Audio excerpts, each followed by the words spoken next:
தந்தை மகன் தூய ஆவியாரின் பெயராலே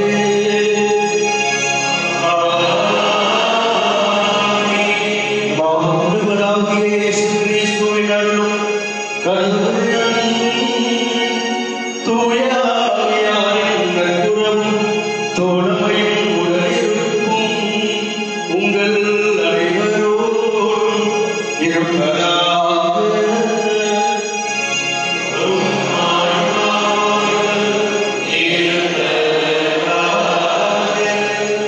திருவழிபாடு புத்தகம் 19வது அதிகாரம் 16வது திருவசனத்தை நாம் இவ்வாறு வாசிக்கிறோம். ஆண்டவர் இயேசு கிறிஸ்து அரசருக்கெல்லாம் அரசர், ஆண்டவருக்கெல்லாம் ஆண்டவர் என்று நாம் வாசிக்கிறோம். அரை உலகிற்கும் அரசரான ஆண்டவர் இயேசு கிறிஸ்து நமது இல்லங்களின் உள்ளங்களின் அரசராக வீற்றிருக்கிறார் என்ற மாபெரும் விழாவை இந்த நாளிலே நாம் பறைசாற்றி கொண்டாட அழைக்கப்பட்டிருக்கிறோம். இந்த நாளிலே அனைத்துலகின் அரசராம் ஆண்டவர் நமக்கு சொல்லுகின்ற செய்தி, நம் எல்லோருக்காகவும் விண்ணகத்திலே ஒரு மகிமையான மாட்சிமையான இடம் நமக்கு அவர் தயார் செய்திருக்கிறார். அந்த மகிமையிலே மாட்சிமையிலே இந்த அரசருக்குரிய அந்த விண்ணகத்தின் மகிமையிலே பங்கு வர நீங்களும் நாமும் அழைக்கப்பட்டிருக்கிறோம் என்ற நம்பிக்கையோடு இந்த புரிந்துபடியிலே பங்கு வருவோம். தடையாக இருக்கின்ற நம் குற்றங்கள், குறைகள், பாவங்கள், பலவீனங்களை எண்ணி மனம் வருந்துவோம், ஒன்றை கேட்போம்.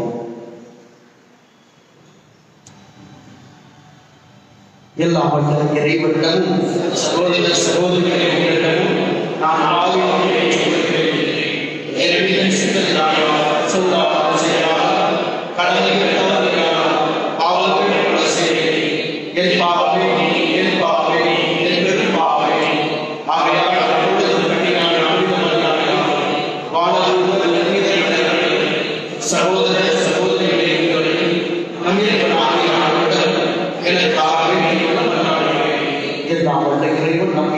வைத்து நம் பாவங்களை மன்னித்து நம்மை நிலைப்பாடுக்கு அழைத்து செல்வாராக. ஆமென்.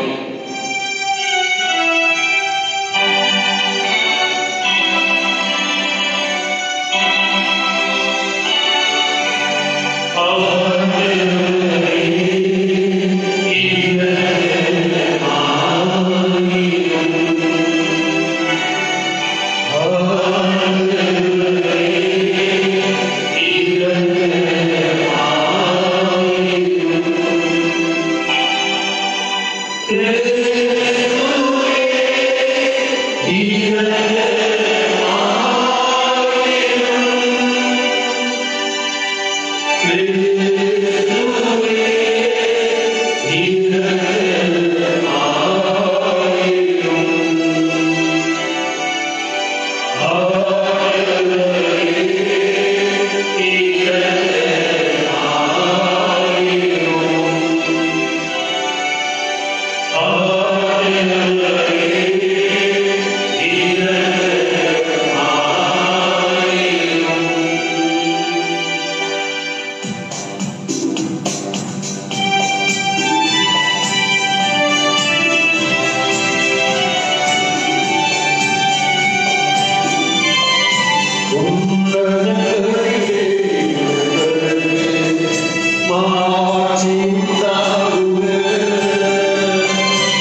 என்றாலுமாக என்றென்றும் உள்ள எல்லாம் வல்ல என்றார் அனைத்துக்கும் அரசரான அன்பாகவும் திருமகனின் அனைத்தையும் புதுப்பித்து திருமணமானே அடிமை தலையிலிருந்து விடுதலை அடைந்த படைப்புகள் அனைத்தும் மாண்புக்குரிய பணிபுரியவும் உமை ஒளியின்றி புகழேற்றவும் அருள்வழியாக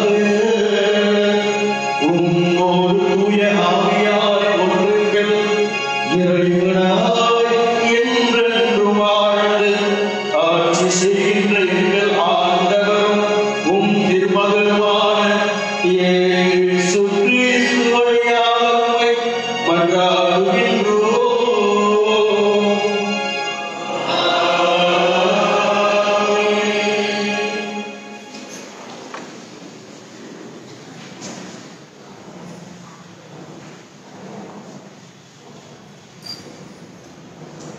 இறைவாக்கினர் எசேக்கியேல் நூலிலிருந்து வாசகம். தலைவராகிய ஆண்டவர் இவ்வாறு கூறுகிறார்: நானே என் மந்தையை தேடி சென்று பேணி காப்பேன். ஓர் ஆயன் தன் மந்தையிலிருந்து சிதறுண்ட ஆடுகளை தேடி செல்வது போல நானும் என் மந்தையை தேடி போவேன். மப்பும் அந்தாரமுமான நாளில் அவற்றை எல்லா இடங்களிலிருந்தும் மீட்டு வருவேன். நானே என் மந்தையை மேய்த்து இளைப்பாறச் செய்வேன் என்கிறார் தலைவராகிய ஆண்டவர்.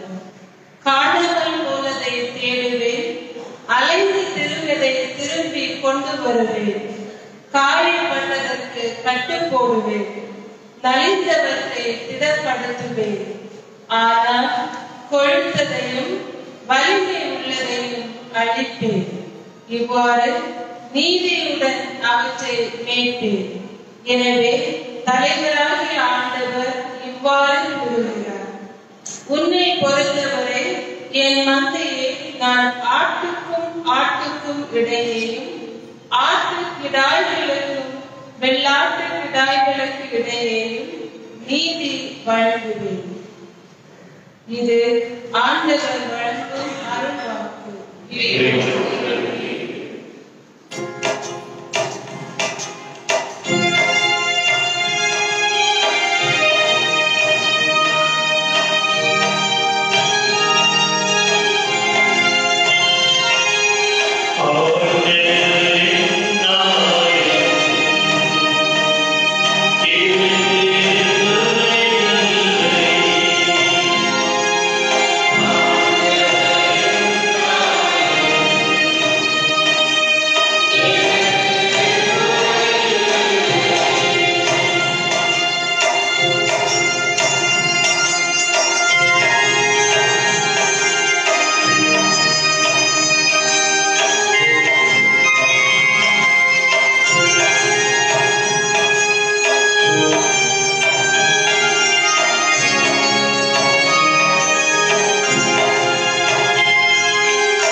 கிறிஸ்துவின் வருகையின் போது கடவுளே அனைத்திலும் அனைத்துமாக இருப்பார். திருத்துவதர் பவுல் கொரிந்தியருக்கு எழுதிய முதல் திருமுகத்திலிருந்து வாசகம் அதிகாரம் 15 இறை வார்த்தை 20 மற்றும் 28 26 28 முடியும். சகோதர சகோதரிகளை, இறந்த கிறிஸ்து உயிருடன் எழுப்பப்பட்டார். அவரே முதலில் உயிருடன் எழுப்பப்பட்டார். இது அனைவரும் உயிருடன் எழுப்பப்படுவர் என்பதை உறுதிப்படுத்துகின்றது. ஒரு மனிதர் வழியாக சாவு வந்தது போல ஒரு மனிதர் வழியாகவே இறந்தோர் உயிர்த்தெழுகின்றனர். ஆதாமை முன்னிட்டு அனைவரும் சாவுக்கு உள்ளானது போல கிறிஸ்துவை முன்னிட்டு அனைவரும் உயிர் பெறுவர். ஒவ்வொருவரும் அவரவர் முறை வரும் பொழுது உயிர் பெறுவர். கிறிஸ்துவே முதலில் உயிர் பெற்றார். அடுத்து கிறிஸ்துவின் வருகையின் போது அவரை சார்ந்தோர் உயிர் பெறுவர். அதன் பின்னர் முடிவு வரும். அப்பொழுது கிறிஸ்து ஆட்சியாளர், அதிகாரம் செலுத்துவோர், வலிமையுடையோர் ஆகிய அனைவரும் அழித்துவிட்டு தந்தையாகிய கடவுளிடம் ஆட்சியை ஒப்படைப்பர்.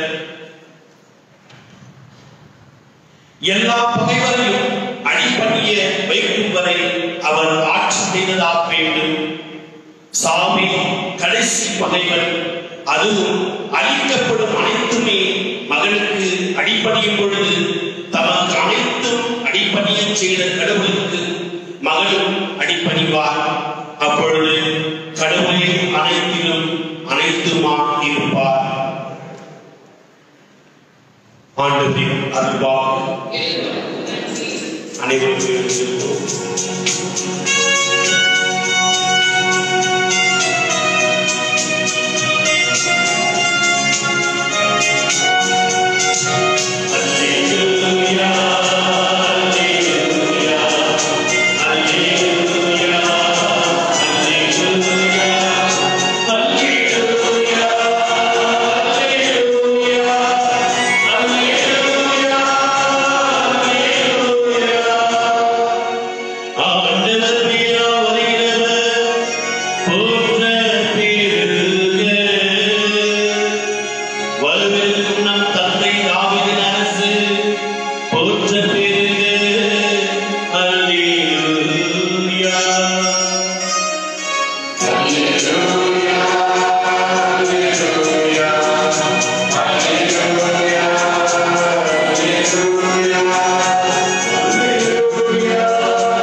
மத்தேயு நற்செய்தி அதிகாரம் 25 வாழ்வதற்குரிய வார்த்தைகள் 31 தொடக்கம் 46 முடிய.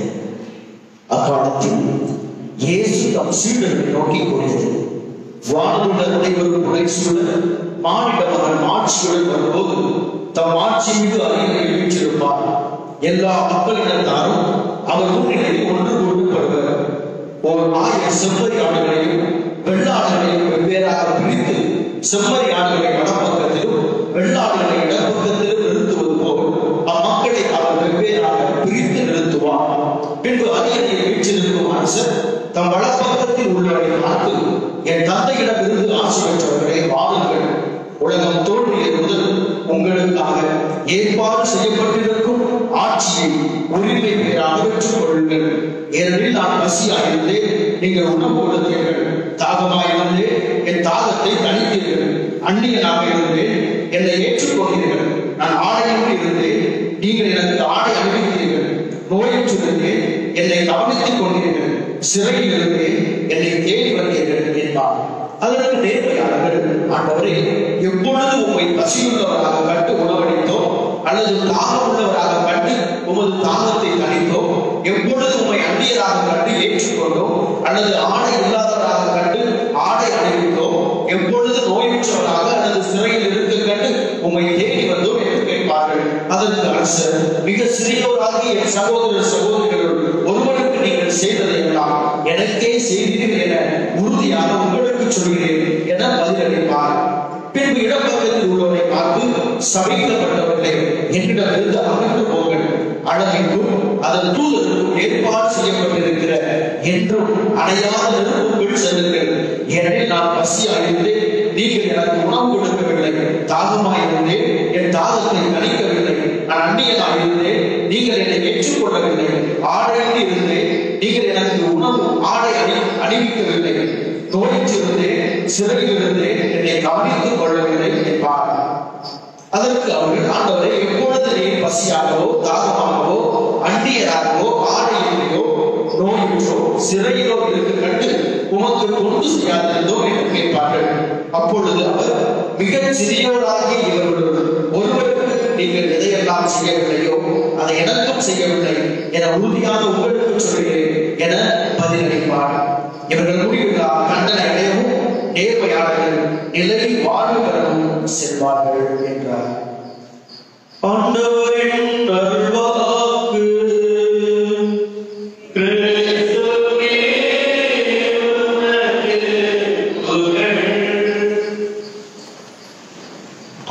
Praise the Lord. Praise the Lord. Praise the Lord.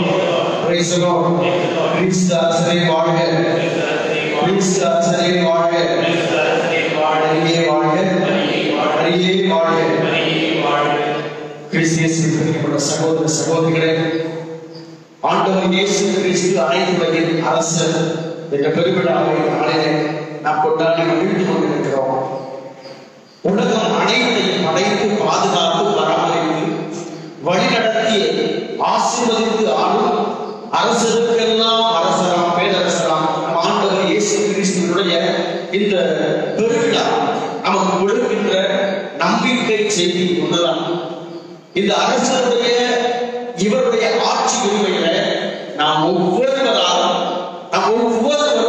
அரசர்களாக வாழ அழைப்பு பெற்றிருக்கிறோம். வழக்கமாக ஒரு குழந்தை பிறந்து அந்த குழந்தை பலவிதமான பயிற்சிகள் பெற்று அது இளவரசராக மாறி அரசராக பேரரசராக இந்த உலகத்திலே அது ஆட்சி செய்யும். அதுதான் இந்த உலகத்தின் நிகழ்வு. அதுவும் ஒரு குழந்தை அரசர் என அழைக்கப்படாது. முதலிலே பேரரசராக வருவதற்கு முன்பாக, அரசராக மாறுவதற்கு முன்பாக எவரும் இளவரசர் என்றுதான் அவர்களை அழைப்பார்கள். ஆனால் ஒரே ஒரு குழந்தை மட்டும்தான் இந்த உலகத்திலே அரசனாக பிறந்தது. ஒரே ஒரு குழந்தை மட்டும்தான் இந்த உலகத்திலே அரசனாக பிறந்தது. ஒரே ஒரு குழந்தை மட்டும்தான் இந்த உலகத்திலே அரசனுக்கெல்லாம் அரசராய் ஆட்சி செய்வதற்காய் இந்த உலகத்திலே பிறந்தது. அதுதான் ஆண்டவர் இயேசு கிறிஸ்து. இந்த அரச குழந்தை, இந்த குழந்தையாக பிறந்த அரசர், இவர் எத்தனையோ ஆண்டுகளுக்கு முன்பாக, 600 ஆண்டுகளுக்கு முன்பாக எசையா இறைவாக்கினரால் முன்குறிக்கப்பட்ட அரச குழந்தை. அரச குழந்தை, குழந்தை அரசராக மாறவில்லை, மாறாக ஒரு அரசர் குழந்தையாய் பிறந்தார். இந்த குழந்தையை பற்றி 600 ஆண்டுகளுக்கு முன்பாக எசையா இறைவாக்கினர் அழகாக முன்னுரைத்தார்.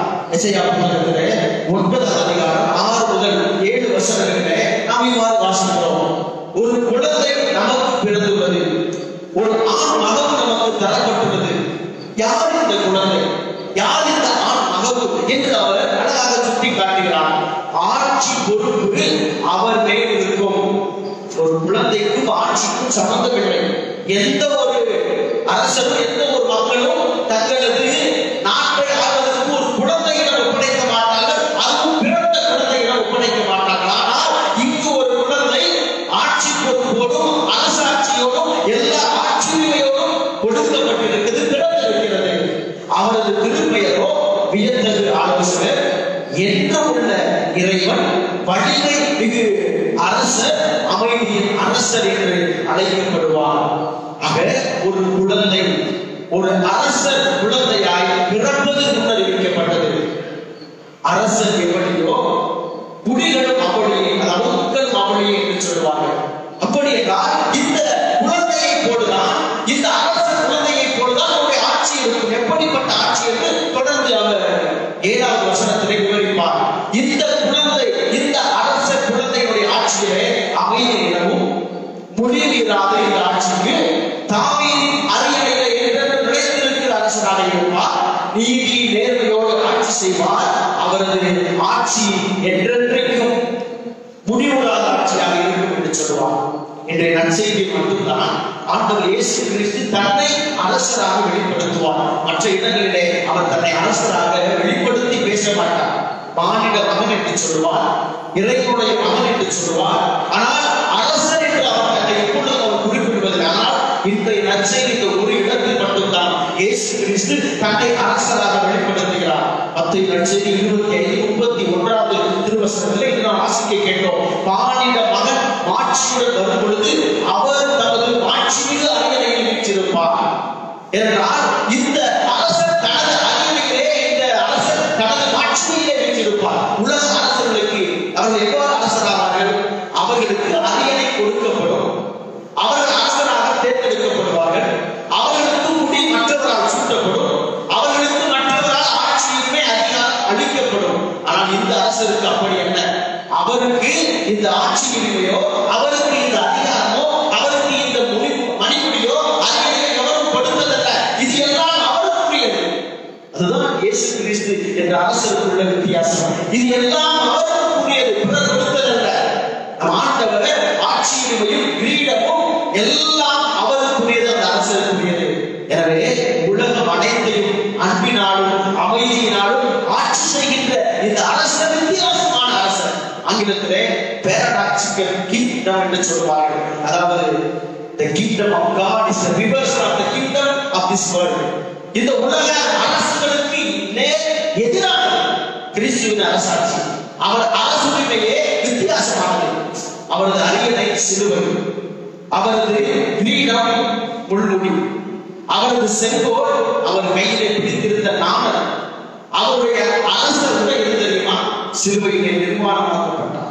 அதுதான் அவருடைய அரசர் உடை. அவரது ஆட்சிக்குரிய மோதிரம் எது தெரியுமா? அவர் கையிலே ஆணியால் துளைக்கப்பட்டார். அதுதான் அவருடைய ஆட்சி உரிமைக்குரிய மோதிரம். அவரது கருவூலம் என்பது மாடனை குகை, தீவன தொட்டி, 30 வெள்ளிக்காசுக்காக விற்கப்பட்டார். சிலுவை என்ற ஒரே ஒரு பொக்கிஷம் சொத்தை மட்டுமே இந்த அரசர் வைத்திருந்தார். யோவான் நற்செய்தி 18:36 நாம் வாசிக்கிறோம். ஆண்டவர் சொல்கிறார், எனது ஆட்சி, எனது அரசுரிமை இந்த உலகத்தின் ஆட்சியை போன்றது அல்ல. அதிகாரத்திற்கும் பதவிக்கும் ஆட்சிக்கும் உரிய ஒரு ஆட்சி அல்ல, மாறாக அன்பின் ஆட்சி, இரக்கத்தின் ஆட்சி, மன்னிப்பின் ஆட்சி. இந்த விழாவை பற்றி நாம் வரலாற்றை நாம் சிந்திக்கின்ற பொழுது 1925ஆம் ஆண்டு திருத்தந்தை பயஸ் 11ஆம் பயஸ் அவர்கள் இந்த விழாவை அறிமுகம் செய்கிறார்கள். அதாவது இந்த உலகத்திலே அப்பொழுது இந்த சூழ்நிலையிலே ஒவ்வொரு அரசர்களும் ஒவ்வொரு ஆட்சியாளர்களும் தங்களையே கடவுளுக்கும் மேலாக அவர்கள் தங்களையே ஒரு ஆட்சி அதிகாரம் வெறுப்பித்தவர்களாக வாழ்ந்து கொண்டிருந்தார்கள். மிகச் சிறப்பாக முசோலினி, ஹிட்லர் போன்ற அந்த சூழ்நிலையில தங்களை அவர்கள் பெரிய அரசர்களாக நினைத்துக் கொண்டு, பெரிய ஆட்சி நினைத்துக் கொண்டு வாழ்ந்த சமயத்துல திருத்தந்தை அவர்கள் இந்த விழாவை ஏற்பாடு செய்கிறார், அறிமுகப்படுத்தினார். இயேசு கிறிஸ்து மட்டும்தான் இந்த உலகத்தின் அரசர் ஆட்சியுரிமை செய்யக்கூடிய வல்லமை படைத்திருக்கிறார் என்று சொன்னார். 1960ஆம் ஆண்டிலே திருத்தந்தை 6ஆம் பவுல் அனைத்துலகும் அரசர் என்ற இந்த பெருவிழாவை திருவள்ளி நாட்டிலே அவர் இறுதி மாதத்திலே அவர் சேர்ந்தார். லூக்காட்சி 1:33 நாம் வாசிக்கிறோம். அன்னை மரியாளுக்கு வானதூதர் காட்சி கொடுத்த பொழுது அவர் ஆண்டவர் இயேசு கிறிஸ்துவை அல்லது பிறக்க போகின்ற குழந்தையை பற்றி இவ்வாறு சொல்கிறார். மரியே அஞ்சாதே, கடவுளின் அருளை கட்டளை கொண்டு இதோ கருவுற்றோர் மகனை பெற்றுள்ளே, அவருக்கு இயேசு என்னும் பெயரிலே அவர் பெரியவராக இருப்பார், உன்னத கடவுளின் மகன் எனப்படுவார், தாவீதின் அரியணையில் அவர் அமர்ந்திருப்பார், யாக்கோபின் குடும்பத்தின் மீது என்றென்றும் அரசாழ்வார், அவரது ஆட்சிக்கு முடிகிறாரே. அது ஒரு குழந்தையை பற்றிய அறிவிப்பு. அங்கு அன்னை மரியாளுக்கு ஒரு அரசரை பற்றிய அறிவிப்பு கொடுக்கப்படுகிறது. மத்தேயு செய்தியில 2வது அதிகாரம் 2வது வசனத்திலே ஞானிகள் அந்த குழந்தையை சந்திப்பதை, அந்த குழந்தையை வணங்குவதை நாம் பார்க்கிறோம். ஆக எருசலேமில் வந்து ஏழைகள் கேட்கிறார்கள், யூதர்களின் அரசராக பிறந்திருக்கிறவர் எங்கே? அவரது வீட்டில் எனக்கென்று அவரை கொண்டு வந்தோம். ஆக யூதர்களின் அரசராக ஒரு குழந்தை பிறந்திருக்கிறது, ஒரு குழந்தை பிறந்திருக்கிறது, ஒரு குழந்தை அரசராக பிறந்திருக்கிறது. மத்தேயு 27:37 நாம் வாசிக்கிறோம். அவருடைய சிலுவைக்கு மேலாக இவர் யூதரின் அரசர் என்ற அந்த வாசக பட்டை கொடுக்கப்படுகிறது. ஆக இந்த அரசர் எப்படிப்பட்டவர்? இன்றைய வாசகங்கள் வழியாக இந்த அரசருடைய இந்த வல்லமையை, மகிமையை, ஆட்சியை நாம் அழகாக கற்றுக்கொள்கிறோம். முதல் வாசகம் அழகான காரியங்களை நாம் எடுத்துச் சொல்கிறோம். உலக அரசருக்கும் இயேசு கிறிஸ்து என்ற அரசருக்கும் உள்ள அழகான வித்தியாசங்கள். வழக்கமாக மக்கள் அரசரை தேடி வருவார்கள், மக்கள் அரசர்களுக்கு பங்களிப்பு கொடுப்பார்கள், பரிசு கொடுப்பார்கள், வாழ்வார்கள், பெருமைப்படுத்துவார்கள், உயர்த்துவார்கள். ஆனால் இந்த அரசர் அப்படி அல்ல. இந்த அரசர் மக்களை தேடி செல்கின்ற அரசர். இந்த அரசர் எல்லா இடங்களுக்கும் தானே இருப்பவர், எல்லா இடங்களிலும் இருப்பவர். அரியணை ஒட்டி எங்கோ இடத்துல மாளிகையிலே அவர் வாழ்வதில்லை, மாறாத மக்கள் மனங்களிலே மக்களோடு மக்களாக வாழ்கின்ற அரசர். இவர் மக்களை தேடி செல்கின்ற அரசர். முதல் வாசகத்திலே வாசித்து கேட்டோம், நான் எனது மேய்ச்சலை நான் தேடி செல்வேன், எனது மந்தையை செழிப்பான இடத்திற்கு நான் கொண்டு செல்வேன், நானே அவர்களை மேய்ப்பேன், நானே அவர்களுக்கு ஆயனாக இருப்பேன், காணாமல் போனதை தேடுவேன். ஆண்டவர் சொல்கிறார், காணாமல் போன ஆடுகளை நான் தேடி செல்வேன், அலைந்து திரிந்ததை திரும்ப கொண்டு வருவேன், காயத்திற்கு காயப்பட்ட ஆடுகளுக்கு நான் கட்டு போடுவேன், நலிவுற்றவர்களுக்கு நான் இடம் கொடுப்பேன், நீதியுடன் அவர்களை நான் மேய்ப்பேன். எனவே இந்த அரசர் என்பவர் மக்களை தேடி செல்கின்ற அரசராக இருக்கிறார். ஆண்டவர் இயேசு கிறிஸ்து மத்தேயு 1:36 சொல்வார், 1000 ஆடுகளைப் போல் அவர்கள் இருந்ததால் அவர்கள் மீது மனம் இறங்கினார், இரக்கம் கொண்டார். கொலோசியர் திருமணத்திலே 1ஆம் அதிகாரம் 14-17 வசனங்களில் நாம் இவ்வாறு வாசிக்கிறோம். வீட்டில் உள்ளவை, மண்ணில் உள்ளவை, கற்பனாவை, கற்பனாகாதவை, அரியணையில் இருப்போர், அதிகாரம் கொண்டோர், தலைமை தாங்குவோர், ஆட்சியாளர் எல்லோரும் அவரால் படைக்கப்பட்டன, அவருக்காக படைக்கப்பட்டன. ஆக இந்த உலகத்தின் ஆட்சி, உரிமை, அதிகாரம் எல்லாம் இயேசுவுக்காக படைக்கப்பட்டன, இயேசுவால் படைக்கப்பட்டன. ஆக இந்த உலகத்தின் அரசுகள் எல்லாம் போய், இந்த உலகத்தின் ஆட்சி, உரிமை எல்லாம் வெற்று வீண், எல்லாம் ஒரு நாள் இல்லாமல் போகும், எல்லாம் ஒரு நாள் மாயமாய் போகும். ஆனால் இயேசு கிறிஸ்து என்ற அரசருடைய ஆட்சியையும் அவருடைய அரசு தான் என்று நினைத்திருக்கும். எனவே இந்த அன்பின் ஆட்சிக்கு நீங்கள் நாம் உட்பட்டவர்களாக இந்த நாளில் வாழ அழைக்கப்பட்டிருக்கிறோம். இயேசு கிறிஸ்து அவர் தன்னை எப்படிப்பட்ட அரசனாக வெளிப்படுத்துகிறார் என்று தெரியுமா? இந்த நற்செய்தி வாசகத்திலே 6 வார்த்தைகளை, 6 மக்களை கூறி அவர் தன்னை எப்படிப்பட்ட அரசனாக வெளிப்படுத்துகிறார். 6 காரியங்கள். அது உலக அரசர்களுக்கு, ஆட்சியாளர்களுக்கு சம்பந்தமே இல்லாதது. என்றால் எந்த அரசனும் எந்த ஆட்சியாளரும் பட்டினி கிடந்ததாக சரித்திரம் இல்லை. எவருக்கும் தாகம் எடுத்து அவர்கள் தண்ணீருக்காக ஏங்கியதாக சரித்திரம் இல்லை. அந்நியனாக ஆடையின்றி அவர்கள் எங்கோ அழைத்து திரிந்த நாட்கள் இல்லை. அரசு ஆட்சியாளர்கள் நடப்பதில்லை. ஆனால் ஆண்டவர் இயேசு சொல்கிறார், இப்படிப்பட்டவர்கள் தான் எனது ஆட்சிக்குரியவர், இவர்களுக்கு தான் எனது அரசர்கள் என்று சொல்கிறார். எனவே இவர்களை நாம் தேடி சொல்கிறோம். நாம் அண்ணாந்து பார்த்து வியந்தது போதும் என்றால், நம் அண்ணாந்து பார்த்து பார்த்து இருந்தவர்கள் எவ்வளவு மேலே நிற்கிறவர்கள், எவ்வளவு ஆட்சி செய்கிறார் என்று அண்ணாந்து பார்த்து அரசர்கள் எல்லாம் நம்மை அடிமைப்படுத்தி வைத்திருக்கிறார்கள். அண்ணாந்து பார்த்து வியந்திருக்கிற ஆட்சியாளர்கள் எல்லாம் நம்மை அடிமைப்படுத்தி வைத்திருக்கிறார்கள். ஆனால் இயேசு கிறிஸ்து என்ற அரசர் இந்த நாளிலே சற்று குனிந்து பார்த்து சொல்கிறார். அண்ணாந்து அல்ல, அன்னார்ந்து பார்த்து நீங்கள் ஆட்சியாளரை வியந்து அடிமையானார்கள். சற்று குனிந்து பாருங்கள். ஏழைகள், துன்பப்படுவோம், அனாதைகள், பசியுள்ளோம், தாகமுள்ளோம், ஆணையம் இருப்போம், சிறையிலே வாழ்வோம், நோயற்றோம், இவர்களை நீங்கள் புரிந்து வாழுங்கள். அதுதான் இயேசு கிறிஸ்து என்ற அரசர் நமக்கு கற்பிக்கின்ற பாடம். அண்ணாந்து பார்ப்பது வியப்புகள் அல்ல, மாறாக குனிந்து பார்ப்போம். நம் அருகில் உள்ளவர்களை நாம் உற்று பார்ப்போம், குனிந்து பார்ப்போம், குனிந்து பார்ப்போம். அதுதான் நமது அரசர் நமக்கு கற்றுக் கொடுக்கின்ற வாழ்க்கை. உண்மை, நீதி, அமைதி வாழ்கின்ற இந்த புனிதத்தோடு நம்மை ஆட்சி செய்கின்ற இந்த தேவன், இந்த அரசர் புறக்கணிக்கப்பட்டவர்கள், புறந்தள்ளப்பட்டவர்கள், ஏழைகள், அனாதைகள், ஒடுக்கப்பட்டோர், சமுதாயத்தில் வீழ்த்தப்பட்டோர், இவர்களை நாம் இன்று கண்டுகொள்வோம். இவர்களுக்குரியதுதான் இந்த இறைமகனுடைய ஆட்சி. எனவே தலை நிமிர்ந்து பார்த்தது போதும், கொஞ்சம் தலை குனிந்து வாழ இந்த நாளிலே கற்றுக்கொள்வோம். அவரது ஆட்சியிலே நமக்கும் உங்கள் ஒவ்வொருவருக்கும் ஒரு இடம், மகிமையின் இடம், மகிமையின் அரியணை, ஆட்சியின் முடி உங்களுக்காக காத்திருக்கிறது.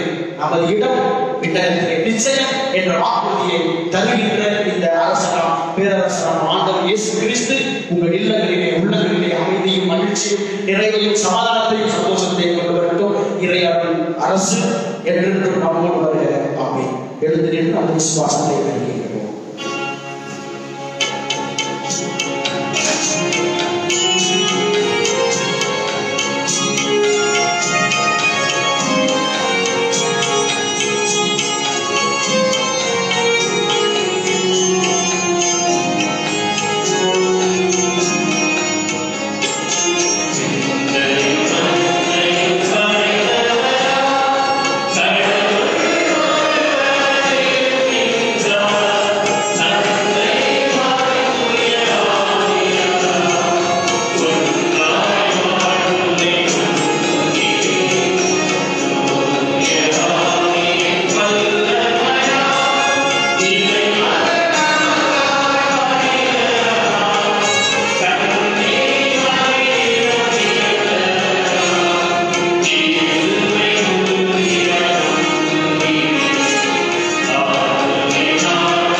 மண்ணையும் மனிதர்களையும் அழிப்பவர் நம் ஆண்டவர், பொன்னையும் பொருட்களையும் தேடுவர் நம் ஆண்டவர். மாறாக அவர் சாவை அளித்தவர், சாத்தானை அளித்தவர், சாபத்தை அளித்தவர், நோயை அளித்தவர், நமது சாவை வென்றவர்.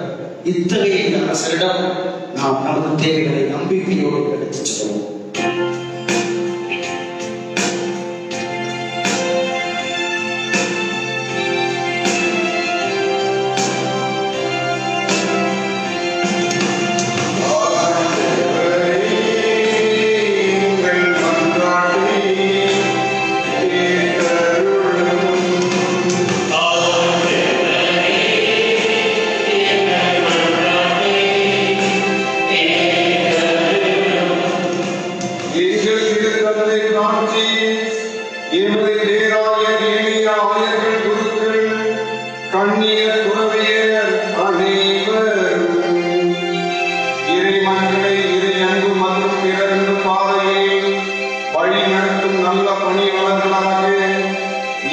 செயல்பட நல்லது தர வேண்டும்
சென்ற சகோதர சகோதரிகள் அனைவரும் ஒவ்வொரு அருட்சாதனத்தின் வழியாக உம்முடன் ஒப்புரவாகி ஒவ்வொரு அகமந்த இரக்கத்தையும் மன்னிப்பையும் என்றும் பெற்றுக் கொள்ள வேண்டும் என்று இறைவா உம்மை மன்றாடுகின்றோம்.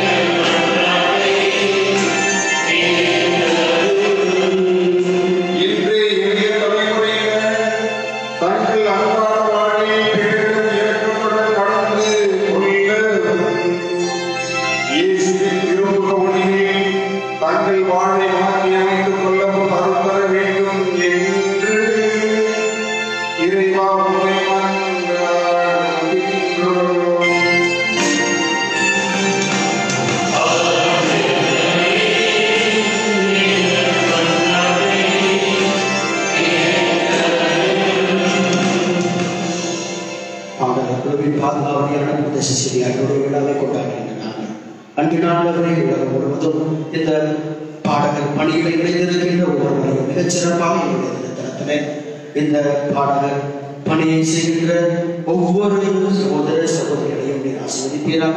அவர்களின் குடும்பங்களையும் நீர் ஆசீர்வதித்து அவர்கள் பாடுகின்ற இந்த இசையினால் இந்த புகழினால் அவர்கள் வாழ்க்கையிலே நீர் மகிமையையும் அவர் குடும்பத்திலே ஆசீர்வாதத்தையும் தர வேண்டும் என்றும் இன்னும் இந்த பாடகர் குழுவினரை அனைத்து மக்களும் இணைந்து பாடக்கூடிய வல்லமையை தர வேண்டும் என்று ஆண்டவரை கொண்டாடுகின்றோம். அனைத்துறையின் அரசராம் ஆண்டவரே, நாங்கள் கேட்ட மன்றாட்டுகளை எல்லாம் உமது விண்ணகத்தின் மகிமையின் மாட்சிமையினுடைய அந்த இரக்கத்தின் அடிப்படையிலே எனக்கு தந்தருமாறு எங்கள் ஆண்டவராகிய கிறிஸ்து வழியாக கொண்டாடுகின்றோம்.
ஆண்டவரே, உம்மோடு மனிதரை உருவாக போய் படைப்பவர்களை நாங்கள் உமக்கு ஒப்புக் கொடுத்து உம்மை பணிவுடன் வேண்டுகின்றோம். ஒற்றுமை, அமைதி, உண்மை ஆகிய கொடைகளை மக்களிடத்து அனைவருக்கும் திருமகனே கற்றுத் தருவாராக. என்று வாழ்ந்து ஆட்சி செய்கின்றவர் வழியாக உம்மை மன்றாடுகின்றோம்.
உம்முடைய ஆவியை பொழிந்து காணிக்கைகளை தூய்மைப்படுத்த ஓய்வெடுக்கிறோம்.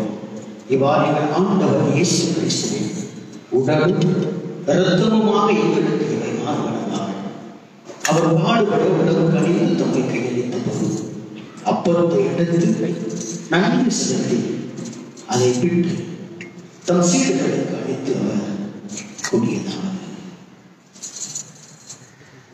அனைவரும் எதிலிருந்து பெற்று உண்ணுங்கள், ஏனெனில் இது உங்களுக்காக கையளிக்கப்படும் என் உடல்.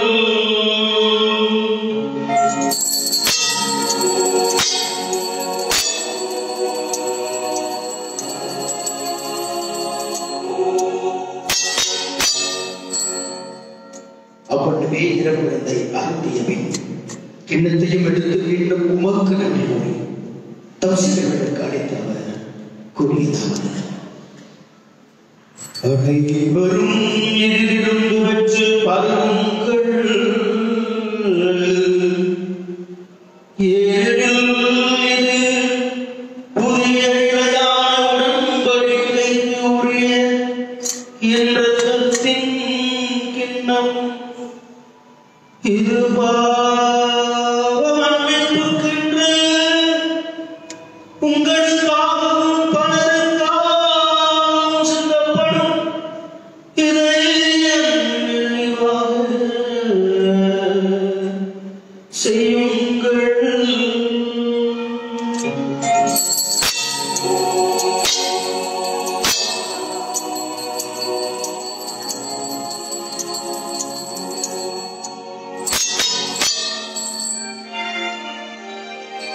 நம்பிக்கையின் பொருள்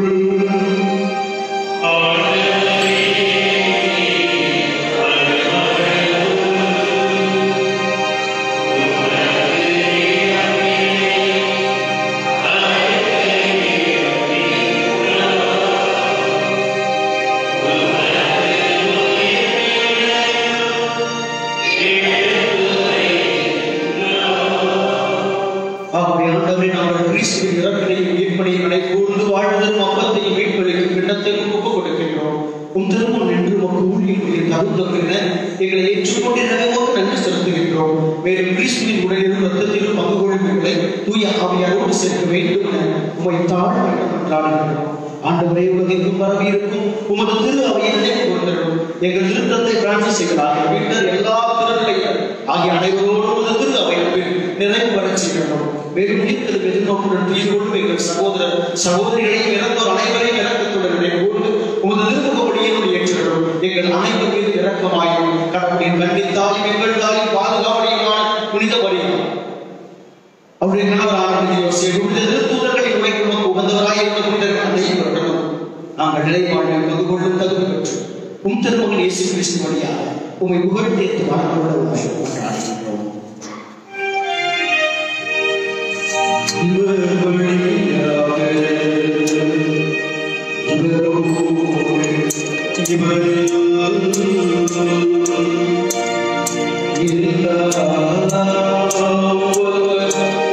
இறைவனாகிய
மீட்பரின் கட்டளையாக பிரிக்கப்பட்டு இறைவனின் பிள்ளையால் பயிற்சி பெற்று நாம் துணிந்து சொல்வோம்.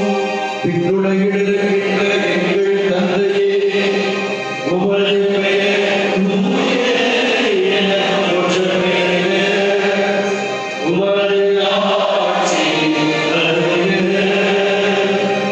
உமது திருவுளம் விண்ணுலகில் நிறைவேறுவது போல மண்ணுலகிலும் நிறைவேறுக.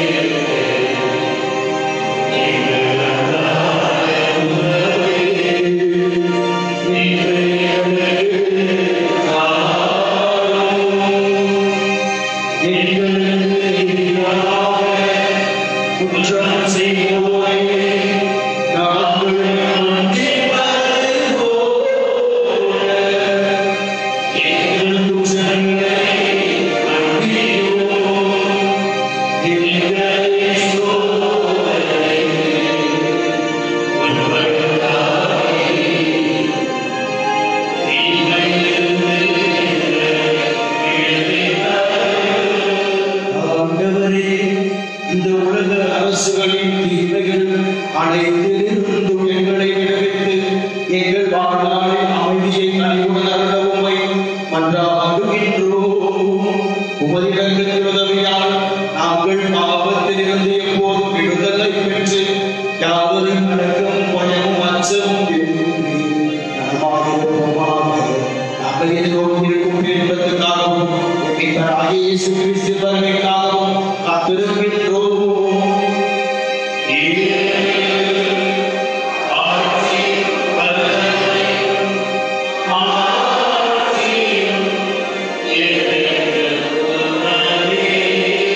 ஆண்டவரே இயேசு கிறிஸ்துவே, அமைதியை உங்களுக்கு விட்டுச் செல்கிறேன், என் அமைதியையே உங்களுக்கு அளிக்கின்றேன் என்று உம் திருத்தூதர்களுக்கு மொழிந்தீரே. எங்கள் குற்றங்கள், குறைகள், பாவங்கள், பலவீனங்களை பாராமல் உமது திருவிழாவின் நம்பிக்கையை கண்ணோக்கி உமது திருவிழத்திற்கு ஏற்ப அதற்கு அமைதியையும் ஒற்றுமையையும் அளிக்கிறார் என்று வாழ்ந்து ஆட்சி செய்கின்றவர் நீரே.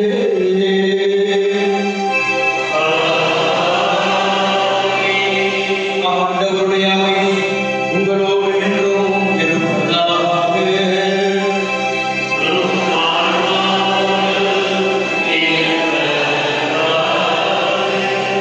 அனைத்துலகின் அரசரின் உலகிற்கு கொண்டு வந்த நிலையான அமைதியை ஒருவர் மற்றவரோடு பகிர்ந்து கொள்வோம். கிறிஸ்துவின் அமைதி.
சிறுவர்கள் அரியணையும் முள்முடியை மகுடமாகவும் இதோ கொண்டு நமக்காய் சிறுவையிலே பலியான இறைவனின் சுமன் நமக்கெல்லாம் உலகத்தின் அரசு.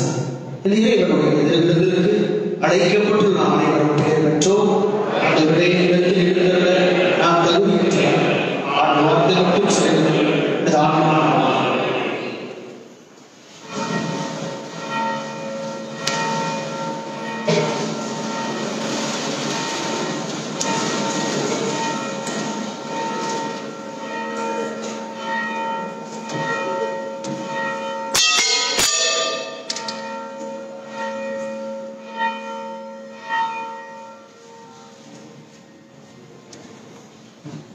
திவ்ய நற்கருணையை கரங்களையும் பெற்றவுடன் அங்கிருந்து அந்த நற்கருணையை உட்கொண்டு விட்டு உங்களுடைய இடத்திற்கு செல்லுமாறு கேட்டுக் கொள்ளப்படுகிறீர்கள்.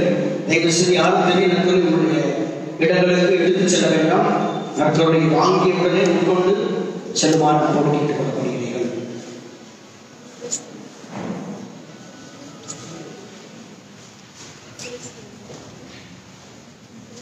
Amen.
திருமணங்கள் நமது பங்கை சேர்ந்த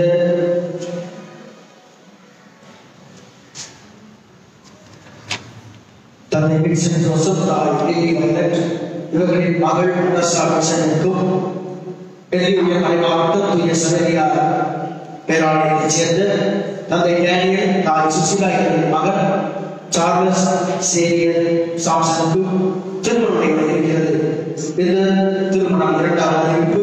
இந்த திருமணத்தில் ஏதேனும் தடை இருந்தால் அதை பற்றி பங்கு தந்தையிடம் தெரிவிக்க வேண்டியது உங்களுடைய கடமை பொறுப்புமாகும். அன்புக்குரியவர்களே, உலக அரசரான ஆண்டவர் இயேசு கிறிஸ்துவினுடைய கிறிஸ்து அரசர் பெருவிழாவை நாம் கொண்டாடி கொண்டிருக்கிறோம். எனவே இந்த கிறிஸ்து அரசருடைய பெருவிழாவுடைய வாழ்த்துக்களை நமது திருத்தலத்தின் அதிபர் மற்றும் பங்கு தந்தை மற்றும் அனைத்து குழுக்கள் சார்பாக உங்கள் அனைவருக்கும் தெரிவித்துக் கொள்கிறோம். இன்று பாடகர் குழுவின் பாதுகாவலையான புனித சிசிலியா திருவிழா அனைத்து பாடகர் குழுவினருக்கும் நமது வாழ்த்துக்களை நாம் சிறப்பாக தெரிவித்துக் கொள்வோம். நமது ஜபங்களை அவர்களுக்கு ஆகிய நாளிலே நாம் ஒப்படைப்போம். நமது உயர்மறை மாவட்டத்தில் நேரடியாக மறைக்கல்வி வகுப்புகள் அதனுடைய துவக்க விழா வருகின்ற ஞாயிறு நடைபெறும். அதன்பின் சனிக்கிழமை தோறும் மறைக்கல்வி பாடல்கள் தொடர்ந்து 7 வாரங்களுக்கு நமது மறை மாவட்ட இணையதளத்தில் பதிவேற்றம் செய்யப்படும். அதன் இறுதி மதிப்பீடு செய்யப்பட்டு அவர்களுக்கு மதிப்பெண்களும் பரிசுகளும் வழங்கப்படும். நமது பங்கில் சிறுவர் சிறுமியர் இந்த நேரடி மறைக்கல்வி வகுப்புகளில் பங்கு பெறுமாறு பெற்றோரை உங்கள் குழந்தைகளை நீங்கள் ஊக்கப்படுத்துமாறு அன்போடு கேட்டுக்கொள்கின்றோம். இந்த ஆண்டு அன்னையின் பிறப்பு பெருவிழாவை விமர்சையாக கொண்டாட முடியாத காரணத்தினால் டிசம்பர் 8ஆம் தேதி அன்னையின் அமர உற்பவ பெருவிழாவை சிறப்பாக கொண்டாட திட்டமிட்டுள்ளோம். இதை முன்னிட்டு திருதினங்கள் நடைபெறும். டிசம்பர் 5ஆம் தேதி சனிக்கிழமை மாலை 6 மணிக்கு திருச்செங்கோடு பவனியும் தொடர்ந்து தமிழில் நவநாள் திருப்பலியும் நடைபெறும். 6ஆம் தேதி ஞாயிற்றுக்கிழமை மாலை 6 மணிக்கு ஜெபமாலை பவனியும் தொடர்ந்து ஆயிரத்தில் நவநாள் திருப்பலியும் நடைபெறும். திங்கட்கிழமை 7ஆம் தேதி மாலை 6 மணிக்கு ஜெபமாலை பவனியும் தொடர்ந்து கன்னடத்தில் நவநாள் திருப்பலி நடைபெறும். விழா நாளன்று டிசம்பர் 8ஆம் தேதி காலை திருப்பலி 6 மணிக்கு ஆங்கிலத்திலும் 7 மணிக்கு தமிழிலும் 9 மணிக்கு கன்னடத்திலும் 11 மணிக்கு தமிழில் திருப்பலி நடைபெறும். அன்று மாலை 5:30 மணிக்கு அன்னையுடைய திருச்செபமாலை பவனியும் தொடர்ந்து நமது பேராயர் அவர்கள் மும்மொழி திருப்பலி நிறைவேற்றுவார். அன்றைய தினம் நமது பேராயர் அவர்கள் தமது குருத்துவ அருள்பொழி விழாவை கொண்டாடுகிறார். அவர்களுக்காக சிறப்பாக நாம் ஜெபிப்போம். வருகின்ற ஆண்டு 2021ஆம் ஆண்டு அன்னைக்கு அறிவிக்கப்படும் சேவைகளுக்கான முன்பதிவு டிசம்பர் மாதம் 10ஆம் தேதி வியாழக்கிழமை அன்று காலை முதல் மதியம் வரை நடைபெறும். எனவே வருகின்ற ஆண்டிலே அன்னைக்கு அறிவிக்கப்படும் சேவைகளை காணிக்கையாக கொடுக்க விரும்புகிறவர்கள் டிசம்பர் மாதம் 10ஆம் தேதி உங்களுடைய சேவைகளை கொண்டு வந்து முன்பதிவு செய்யலாம். தூய சபையார் பேராலயத்தில் அருகிலுள்ள தாபேஸ் கம்யூனிட்டி காலேஜில் பெண்களுக்கான டேட்டா என்ட்ரி ஆபரேட்டர் பயிற்சி வழங்கப்படுகிறது. ஏற்கனவே மாணவிய சேர்க்கை நடைபெற்று வருகிறது. விருப்பமுள்ளவர்கள் கல்லூரி அலுவலகத்தை தொடர்பு கொள்ளலாம். நமது பேராலய வளாகத்தில் உள்ள திருமண தகவல் மையம் வாரத்தோறும் வியாழக்கிழமை மாலை 5:30 மணி முதல் 6:30 மணி வரை திறந்திருக்கும். தேவையுள்ளவர்கள் நீங்கள் சந்தித்து பயன்பெறலாம். நமது திருத்தல பேராலயத்தில் தினமும் நடைபெறுகின்ற திருப்பலிகளில் வாசகம் வாசிக்க விரும்புகின்றவர்கள் திருப்பலியில் உதவி செய்ய ஆர்வமுள்ள சிறுவர் சிறுமிகள் உங்கள் பெயர்களை என்னிடம் வந்து நீங்கள் கொடுத்து பதிவு செய்து கொள்ளலாம். வருகின்ற ஞாயிறு திருவள்ளுவர் காலத்தில் முதல் ஞாயிறு அன்று நாம் புதிய திருப்படி பாட்டு ஆண்டை துவங்குகின்றோம். திருப்படிக்கு வருகின்ற பொழுது கொரோனா விதிமுறைகளை கவனமுடன் பின்பற்றி ஒரு அவசரம் அடைந்து தனிமனித இடைவெளியை கடைபிடிக்க உங்களுக்கும் மற்றவர்களுக்கும் பயனுள்ள முறைகளை நீங்கள் வாழுங்கள். இறைவன் ஒருவரையும் ஆசீர்வதிப்பார்கள்.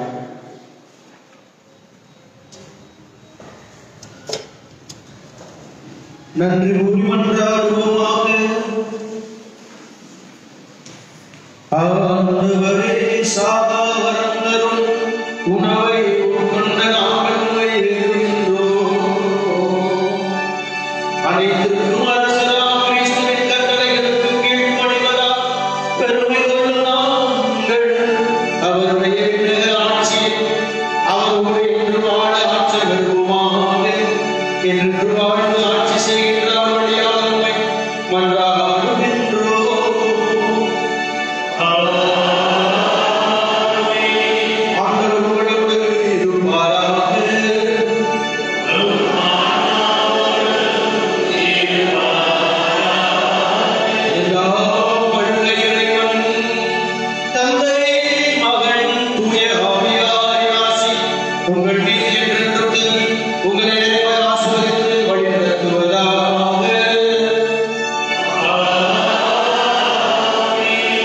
அனைத்து உலகில்